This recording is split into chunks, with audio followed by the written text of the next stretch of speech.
intrigues me the most as this Christmas time is a passage that began to work on my mind a couple of months ago, where Philip said to Jesus, "Show us the Father, that'll be enough for us."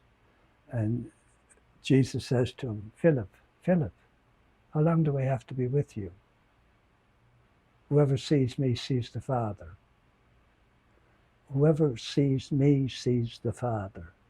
Like, you look up at the cross and there's a man suffocating.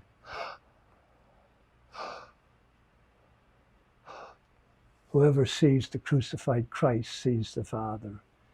It gets heavier than that. We are transported to Bethlehem of Judea. Bethlehem means the house of bread. And we're with the wise men from the east, Casper, Melchior, and Belshazzar. And we have gifts of gold, frankincense, and myrrh for the newborn King of the Jews. And we look into the crib and we see a baby. Whoever sees me sees the Father. What extraordinary stuff here. I shouldn't be using the word stuff. And then you have that last of the miracles. Bear in mind here now, your fathers eat the man in the wilderness, but they died nonetheless. Whoever eats the bread that Christ will give us will live forever. And you saw what he did at the Last Supper. He took bread, said the blessing, broke the bread, gave it to his disciples and said, "Take this, all of you, and eat it. For this is my body, which will be given up for you." And we're looking at the bread in Jesus' hands, and it is now God. Whoever sees me sees the Father. Looking at a piece of bread, what appears to be bread. So it goes on like that, this mystery of mysteries. So anyway, Mary is the mother of God in time and history. There was a man in our parish years ago, and he was an honest man, and his wife was Catholic, and he was, I'd say, an honest Protestant Bible studier. And he says to me, "Father," he says, I can't get this whole thing about Mary being the mother of God. I mean, I just can't get it." So gently I said to him, Mary was the mother of God in time and history. "Oh my God," he said. "Oh my God." So, but he came over in time and history. Obviously, God the Father, the Son, and the Holy Spirit was and is and forever will be before the universe was created.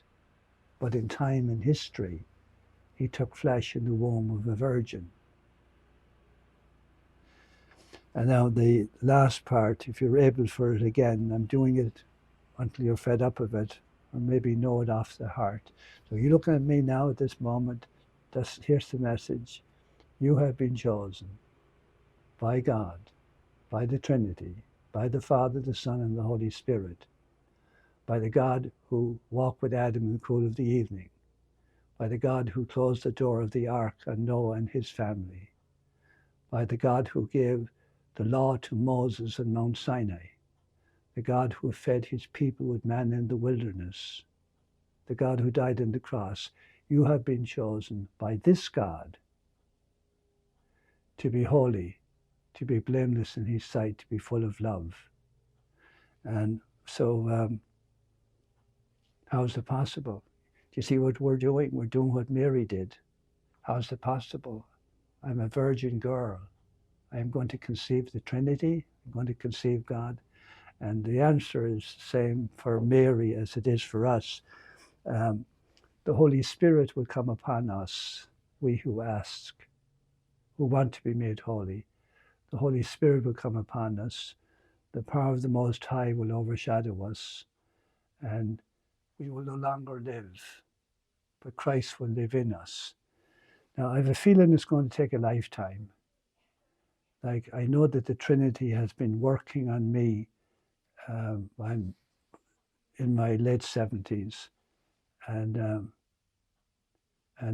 he's shaping me and molding me. Um, and yet my experience of daily life is I'm just another poor slob going from one job to another every day. And I'm the last person who sees the Trinity dwelling in me. And yet this is our faith, that the Trinity, it's almost like, my body, the Father, the Son, and the Holy Spirit, like a baker, making bread. It's kind of that. The Trinity is working on us and shaping us and molding us. And the more he, the funny part is that the more that you become like Christ and the Trinity, the less you'll see it in yourself. One of those strange mysteries. So Merry Christmas.